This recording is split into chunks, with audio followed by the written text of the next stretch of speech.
बेलापुर नाम के गांव में माया नाम की एक लड़की अपनी माँ रमा और पिता सुरेश के साथ रहती थी। माया का परिवार बहुत गरीब था। उसके माता पिता मजदूरी का काम करते थे। बड़ी मुश्किलों से उनके घर का खर्चा जैसे तैसे निकल पाता था। कुछ ही दिनों में दिवाली का त्योहार आने वाला था और इधर माया के माता पिता जी को कोई काम नहीं मिल पा रहा था।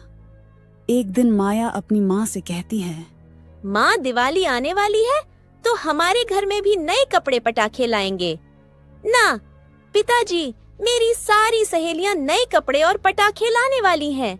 हम दिए भी जलाएंगे और हमारे छोटे से आंगन में रंगोली भी बनाएंगे। माया अपनी माँ को सपने बता रही थी। उसकी बातें सुन रमा मन ही मन बहुत दुखी हो जाती हैं और अपनी बेटी को गले लगा लेती हैं और माया से बोलती हैं, माया, तुम तो जानती हो बेटा, तुम्हारे पिताजी मजदूरी करके घर चलाते हैं और हमारे पास कुछ दिनों से कुछ भी काम नहीं है। हमारी किस्मत बाकी के लोगों की तरह नहीं है, लेकिन फिर भी अगर कहीं कुछ बन पाए तो जरूर लेकर आएंगे बेटा। माया अपनी माँ की बातें सुनकर नाराज हो जाती है और घर के पास एक पेड़ के नीचे जाकर बैठती है। माया को नाराज देख रमा की आंखों में आंसू आ जाते हैं। अब रमा अपने घर के काम में लग जाती है। दिवाली आने में कुछ ही दिन बाकी थे।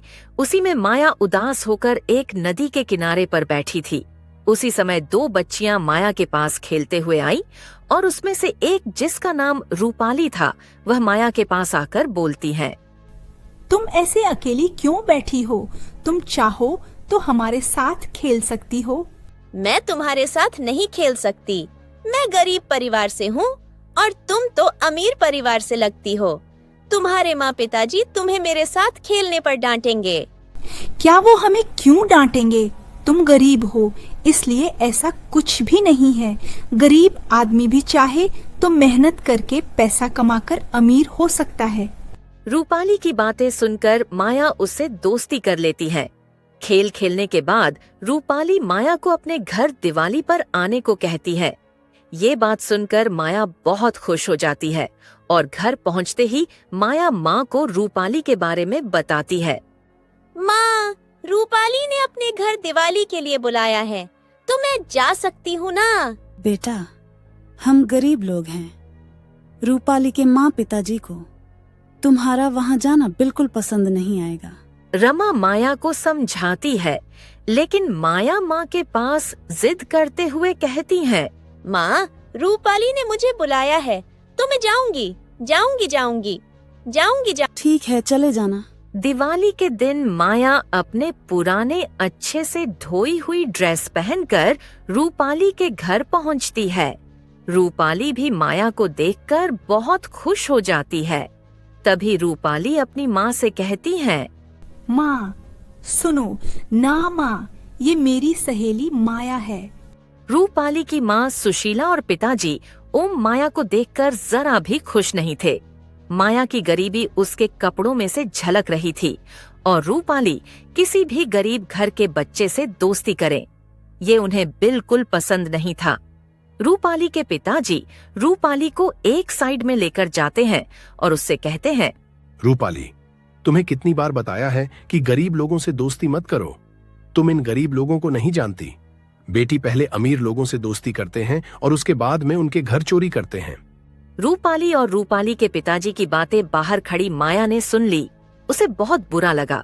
उसे अपनी माँ की यादें आने लगी और वो रोते हुए वहाँ से बाहर निकल जाती है।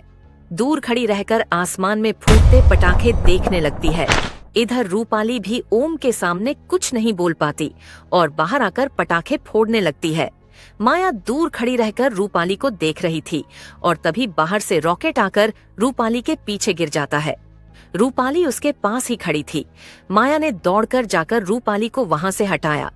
रूपाली को वहां से हटाते ही जोर जोर से पटाखे फूटने की आवाज आई। आवाज सुनकर सभी बाहर आ जाते हैं। पटाखे फूटने से माया के पैरों में और हाथों में चोट आई थी। यह देख रूपाली माया से कुछ बोलती, तभी रूपाली के पिता रूपाली से कहते हैं, रूपाली मेरी बच्ची, तुम्हें कुछ हुआ तो नहीं ना? पिताजी, आज अगर माया ना होती तो मुझे जरूर कुछ ना कुछ होता। उसी ने मेरी जान बचाई है। रूपाली के पिताजी माया की ओर देखते हैं और माया से कहते हैं, मैंने तुम्हें इतना भला बुरा कहा, फिर भी तुमने रूपाली की जान बचाई है। रूपाली मेरी दोस्त है, उसे बचाना मेरा फर्ज है मालिक। तभी उनकी नजर माया के जख्मों पर जाती है। मालिक नहीं बेटी, चाचा जी, बोलो तुम्हें कितनी चोट आई है बेटी। चलो अंदर चलो, मैं अभी डॉक्टर को बुलाता हूँ। बेटी माया, मुझे माफ कर दो, मैंने तुम्हें गलत समझा। ओम को अपनी सोच और गलती का पछतावा होता है। अब रूपाली के माँ पिताजी मिलकर माया को बहुत सारी मिठाइयाँ और नए कपड़े दिलवाते हैं। माया उसे देखकर बहुत खुश हो जाती है और घर चली जाती है। घर जाकर देखती है तो उसकी माँ उदास बैठी कुछ सोच रही थी। तभी माया अपनी माँ के पास जाकर कहती है, माँ पिताजी देखो तो, ओम चाचा जी ने हमें कितनी सारी मिठाइयाँ और नए कपड़े दिलवाए हैं।